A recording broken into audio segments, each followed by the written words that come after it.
Helena van Lip Lekker Kos hier. Ons kamp tans, ek gaan vinnig vir julle wys hoe om 'n heerlike pudding in mekaar te slaan. Jy het 'n platboompot nodig. Dan het jy enige Romani cream koekies nodig. 'n Blikkie ingedampte melk en 'n blik halwe perskes. So wat jy doen is jy haal dan net jou perskes uit en dan pak jy hulle in jou platboompot in. Al in die ronde. Jy het nie nodig om die sousie te gebruik vir hierdie ouetjie nie. Ons pak hulle gou in. Nou sy.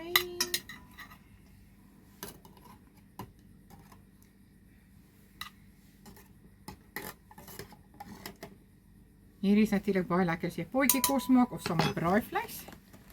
Altyd 'n treffer. En dan gaan jy net in elke perske gaan jy een van jou Romani cream strips neersit. Jy kan enige gee Romani cream vat wat jy lus is voor.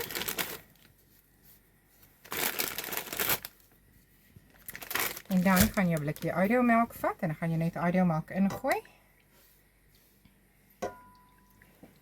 En dan gaan hierdie ouetjie nou op jou kole terwyl jy eet. En wanneer jy klaar geëet het, dan gaan jy hierdie bedien.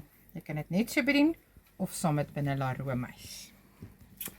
Sal julle nou wys hoe lyk dit as ons dit klaar van die kole af het. So daar is dit nou op die kole. So terwyl ons nou kuier, gaan hierdie bedryf met mekaar gesels. Dan sal ek julle wys nou as ons pudding eet hoe lyk dit.